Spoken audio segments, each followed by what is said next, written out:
Nobody told Daniel Marsh that the storage unit had belonged to a dead man. That was the kind of thing a person probably should have mentioned before he handed over $40 in cash and signed his name at the bottom of a water-stained rental agreement. The woman behind the counter at Holloway's self-storage, a heavy-set woman in her late 50s with reading glasses perched permanently on her nose, had told him only that the unit was available, that it was 12 by 20 feet, and that the monthly rate would go up in January. She had not mentioned the previous tenant. She had not mentioned why the unit had become available in the first place. Daniel found out on his own, the way people always found out things in small towns. Someone told someone who told someone, and eventually it reached him through his neighbor, who mentioned it in passing while they were both checking their mailboxes on a Tuesday afternoon. The previous tenant had been a man named Roy Eller. Roy had rented Unit 14 at Holloway's self-storage for almost 9 years.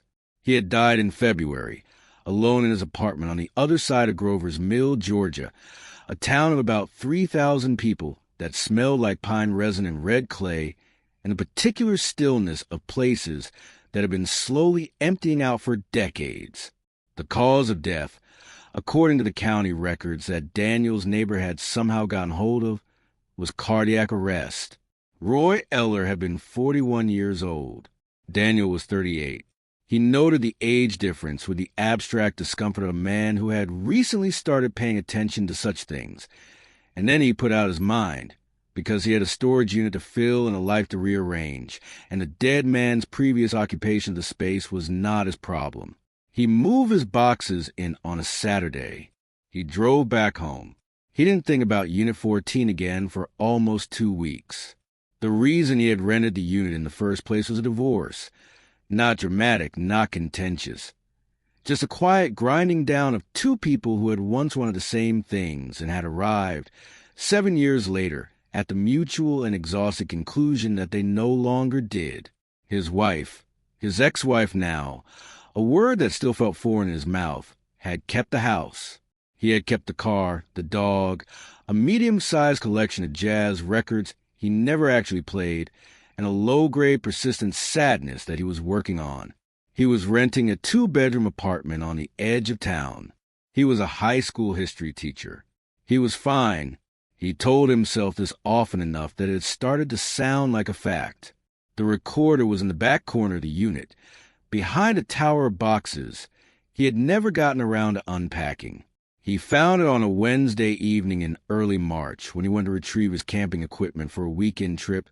He ended up canceling anyway. He almost missed it entirely. It was small, barely larger than a deck of cards, an old-style handheld digital voice recorder the kind journalists used to carry in the early 2000s.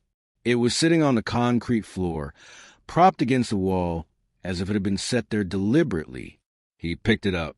It was cold in a way that objects in unheated spaces were cold. Thoroughly, completely, with no warmth left in it at all. There was a small label stuck to back, the kind made with a label maker, and on it, in neat black capital letters, property of R. Eller. Daniel stood there for a moment, turning the recorder over in his hands. He should have left it at the front desk. He should have handed it to the woman with the reading glasses and let her deal with it. Let it become a property of the state or a lost and found item or whatever such things became when their owners stopped existing. That would have been the reasonable thing. Instead, and he would spend a great deal of time later trying to understand exactly why he did this. He pressed play. The first recording was dated January 9th. Roy Eller's voice was lower than Daniel had expected, though he had no idea what he had expected, having never met the man.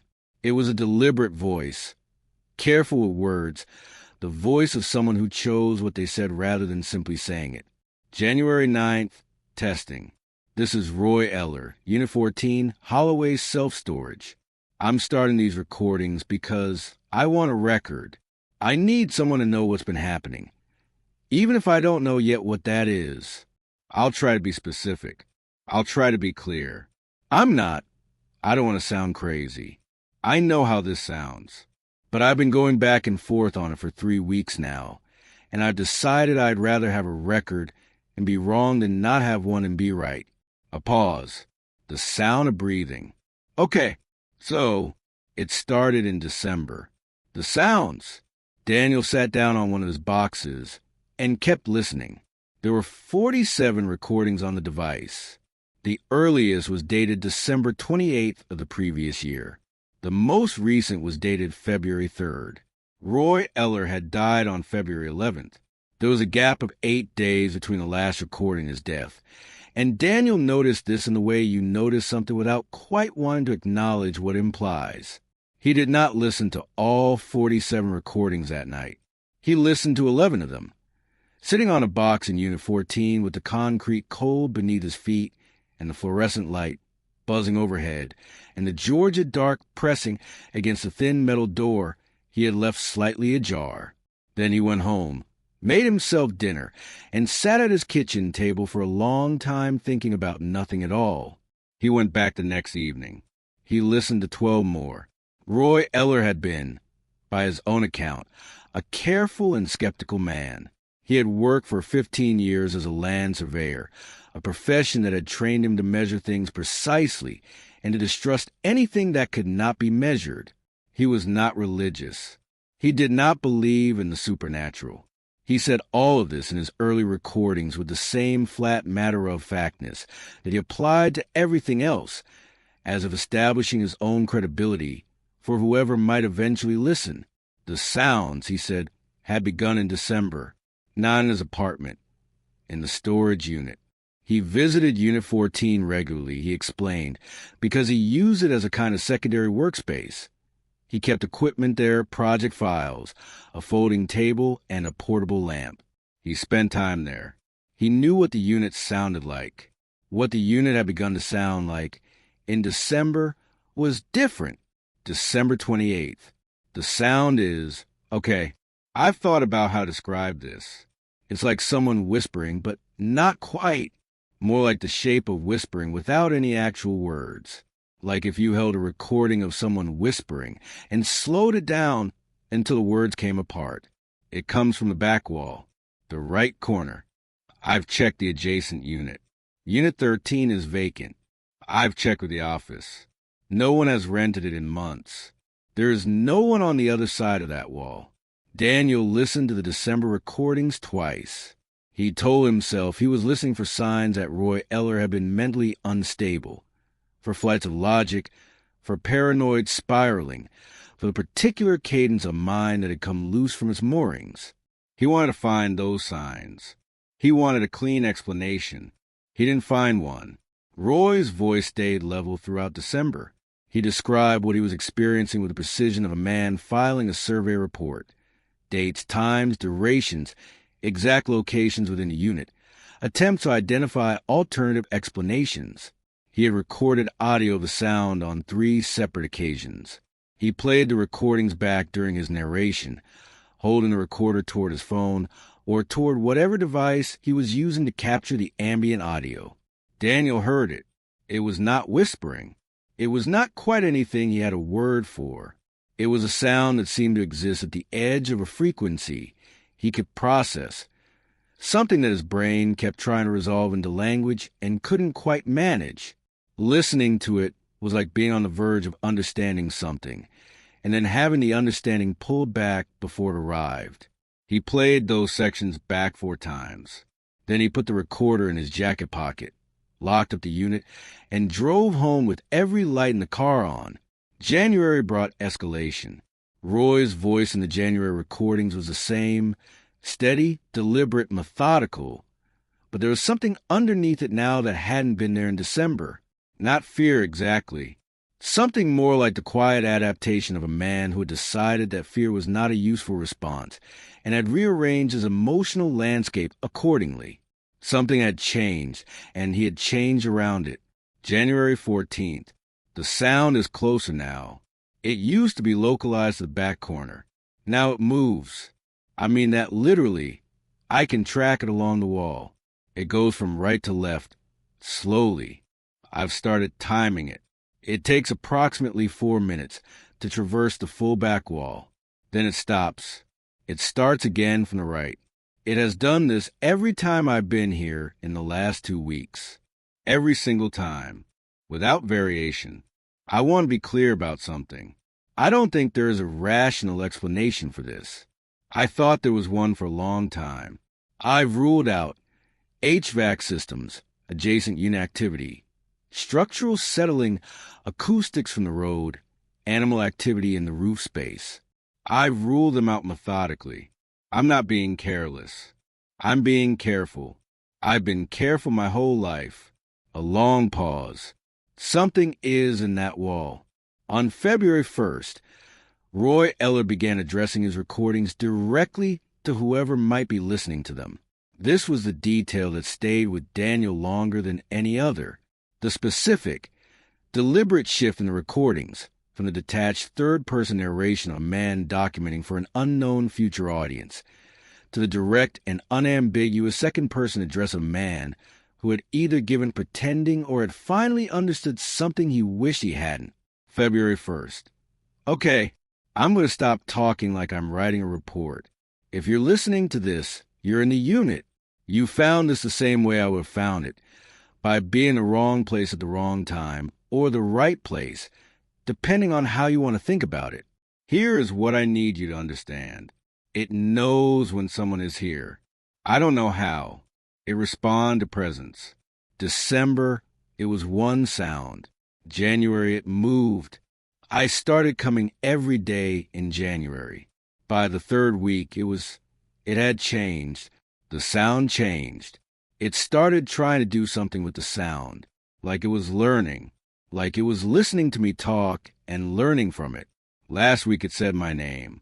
Daniel stopped the recording. He was in his apartment, sitting at his kitchen table with a glass of water he hadn't touched and the recorder in front of him.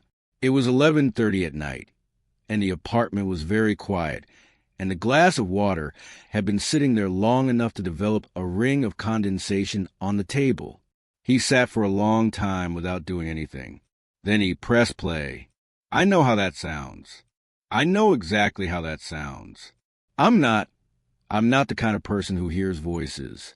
I'm not under any unusual stress. I've been sleeping fine, eating fine, functioning fine at work. I am a completely ordinary person telling you that something in a concrete wall in a self-storage unit in Grover's Mill, Georgia said my name. In my voice. It said my name using my voice. The first time, I thought I'd imagined it. I left immediately, and I didn't come back for 3 days. The second time, I had the recorder running. I'll play it back now. The sound that came next was the sound of an empty room. And then, beneath it, very softly, very precisely, with an intonation so accurate it raised the hair on Daniel's arms, a voice said, Roy. It was Roy's voice. Exactly Roy's voice. The same register, the same cadence, the same flat Georgia vowels. If Daniel had not known that Roy was the one holding the recorder, he would have thought Roy had said it himself. He called in sick the next day. He sat at home and made himself eat breakfast and tried to think rationally about what a rational person would do. He could throw the recorder away. He could leave it in a dumpster somewhere between his apartment and the storage facility and never go back to Unit 14, and that would be the end of it. He had 41 more boxes in that unit that he could live without. He had renter's insurance. He could walk away. He drove to the storage facility at 2 in the afternoon. He was not going to be the kind of man who couldn't walk towards something simply because it frightened him.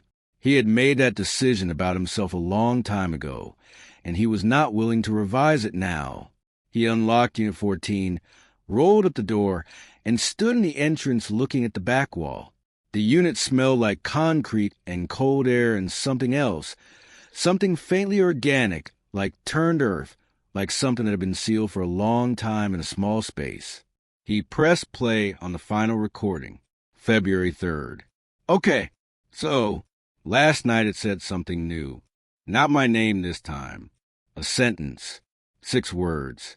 I've been thinking about those 6 words for the last 12 hours, and I need to say them out loud to someone, Even if that someone is a recorder in an empty room. 6 words. The sound of Roy breathing. It said, I have been waiting to learn. Daniel stood in the entrance of Unit 14 listening to dead silence. He counted to 10. He listened to the fluorescent lights buzz overhead. He looked at the back right corner of the unit, where Roy's recordings had placed the origin of the sound. Nothing. He let out a breath.